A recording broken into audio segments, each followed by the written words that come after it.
ৰাজ্যৰ লাখ লাখ মহিলালৈ ভাল খবৰ দিছে মুখ্যমন্ত্ৰী হিমন্ত বিশ্ব শৰ্মাই কিয়নো ৰেশন কাৰ্ড থকা প্ৰতিগৰাকী মহিলাই লাভ কৰিব চৰকাৰৰ ধন ৰাজ্যিক কেবিনেটৰ বৃহৎ সিদ্ধান্ত গ্ৰহণ কৰিছে ৰাজ্য চৰকাৰে আৰু ইতিমধ্যে 17 লাখকৈ নতুন ৰেশন কাৰ্ড প্ৰদান কৰাৰ কথা ঘোষণা কৰিছে মুখ্যমন্ত্ৰী হিমন্ত বিশ্ব শৰ্মাই আমি লৈ আহিছো এটা ভাল খবৰ ৰাজ্যিক কেবিনেটৰ বৃহৎ সিদ্ধান্ত ৰেশন কাৰ্ড থকা প্ৰতিগৰাকী মহিলাই লাভ কৰিব চৰকাৰৰ ধন কেবিনেটৰ বৃহৎ সিদ্ধান্ত গ্ৰহণ কৰিছে চৰকাৰে ৰাজ্যৰ লাখ লাখ মহিলালৈ ভাল খবৰ দিছে চৰকাৰে আৰু কেবিনেটৰ এই বৃহৎ সিদ্ধান্ত ৰাজ্যৰ মহিলাৰ বাবে ৰেশন কাৰ্ড নথকা লাখ লাখ লোকক নতুনকৈ ৰেশন কাৰ্ড দিয়া হ'ব দৰিদ্ৰ পৰিয়ালৰ বাবেও এই সিদ্ধান্ত গ্ৰহণ কৰিছে ৰাজ্য চৰকাৰে কিয়নো নতুনকৈ 17 লাখ লোকক ৰেশন কাৰ্ড দিয়াৰ কথা ঘোষণা কৰিছে চৰকাৰে 4 দিনৰ পাছতে ৰেশন কাৰ্ড লাভ কৰিব ৰাজ্যৰ লাখ লাখ হিতাধিকাৰীয়ে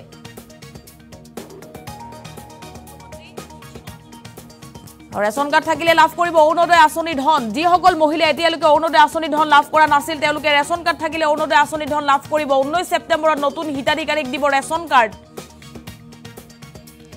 নহলে নাপাব অৰুণোদয় আঁচনি ধন শীঘ্ৰে অৰুণোদয় আৰু ৰেশনৰ বাবে জুটিয়া বৈঠক অনুষ্ঠিত কৰিব চৰকাৰে ৰেশন কাৰ্ড থাকিলে লাভ কৰিব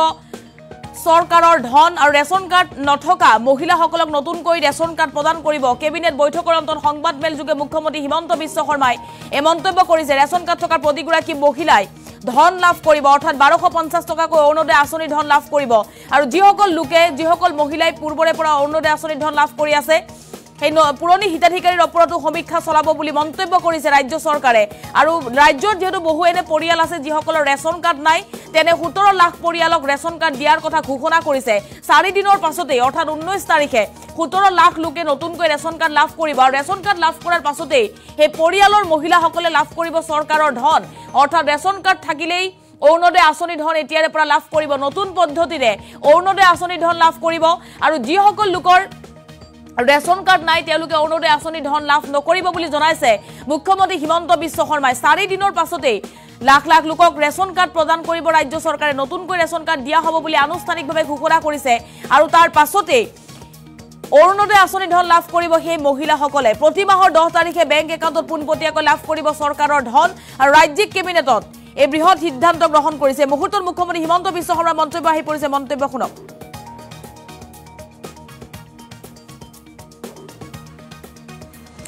আমি অহা 19 তাৰিখৰ পৰা 17 লাখ নতুন লোকক আমি ৰেশন কাৰ্ড দিম কাৰণ এইবাৰ অৰুণোদয় পাবৰ কাৰণে ৰেশন কাৰ্ড অতিকে জৰুৰী ৰেশন কাৰ্ড নহলে অৰুণোদয় নাপাব গতিকে বহুত ব্যক্তিয়ে হয়তো ভাবিব মই দুখীয়া মই অৰুণোদয় পাব লাগে ৰেশন কাৰ্ডখন নোপোৱাৰ কাৰণে তেওঁ অৰুণোদয় নাপাব সেই কাৰণে আমি 17 লাখ পৰিয়ালক 17 লাখ ব্যক্তিক আমি নতুনকৈ ৰেশন কাৰ্ড দিবৰ কাৰণে সিদ্ধান্ত লৈছো এই আঁচনিখনো আমি 19 তাৰিখে আৰম্ভ কৰিম অৰ্থাৎ যি মিটিং হ'ব অৰুণোদয় আৰু ৰেশন কাৰ্ডৰ কাৰণে জুটিয়া মিটিং হ'ব আপোনালোকে 3 নম্বৰ এটা বিশেষ বিষয়ৰ ওপৰত অৱগত যে আমি কিছুদিনৰ পৰা CM-AAA গোটেই কাৰ্যসূচীটো আমি 19 ছেপ্টেম্বৰত আৰম্ভ কৰিম আৰু আমি 10 জানুৱাৰীৰ ভিতৰত প্ৰপত্ৰ সিলেক্ট কৰা ফাৰ্ষ্ট ইনষ্টলমেণ্ট আমি যাতে 10 জানুৱাৰীত দিব পাৰোঁ সেই ধৰণে অৰুণোদয় 3.0 আমি 19 তাৰিখে সূচনা কৰিম বা আমি আৰম্ভ কৰিম এই উপলক্ষে অসমৰ 126টা সমষ্টিতে 126খন মিটিং হ'ব য'ত মন্ত্ৰী বিধায়কসকল উপস্থিত থাকিব আৰু গুৱাহাটীৰ পৰা মই আপোনালোকক নিমন্ত্ৰণ কৰি গোটেই আঁচনিখনৰ বিষয়ে মই বুজাই দিম কিন্তু 126টা সমষ্টিতে ইয়াৰ একোটা অনুষ্ঠান আমাৰ মন্ত্ৰী বিধায়কসকলে কৰিব আৰু আমি এই অনুষ্ঠানত যোগ দিবলৈ বিৰোধী পক্ষৰ বিধায়ক সংসদসকলকো আমি আমন্ত্ৰণ জনাম দ্বিতীয়তে আমি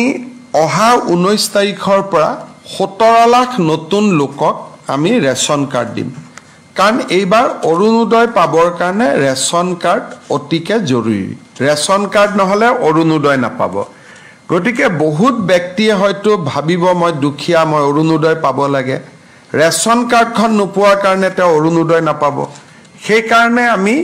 17 লাখ পৰিয়ালক, 17 লাখ ব্যক্তিক আমি নতুনকৈ ৰেচন কাৰ্ড দিবৰ কাৰণে সিদ্ধান্ত লৈছোঁ। এই আঁচনিখনো আমি 19 তাৰিখে আৰম্ভ কৰিম। অৰ্থাৎ যি মিটিং হ'ব, অৰুণোদয় আৰু ৰেচন কাৰ্ডৰ কাৰণে যুটীয়া মিটিং হ'ব। আপোনালোকে 3 নম্বৰ এটা বিশেষ বিষয়ৰ ওপৰত অৱগত যে আমি কিছুদিনৰ পৰা CM-AAA গোটেই কাৰ্যসূচীটো আমি 19 ছেপ্টেম্বৰত আৰম্ভ কৰিম আৰু আমি 10 জানুৱাৰীৰ ভিতৰত প্ৰপত্ৰ লোৱা, প্ৰপত্ৰ চিলেক্ট কৰা, ফাৰ্ষ্ট ইনষ্টলমেণ্ট আমি যাতে 10 জানুৱাৰীত দিব পাৰোঁ, সেই ধৰণে অৰুণোদয় 3.0 আমি 19 তাৰিখে সূচনা কৰিম বা আমি আৰম্ভ কৰিম। এই উপলক্ষে অসমৰ 126টা সমষ্টিতে 126খন মিটিং হ'ব,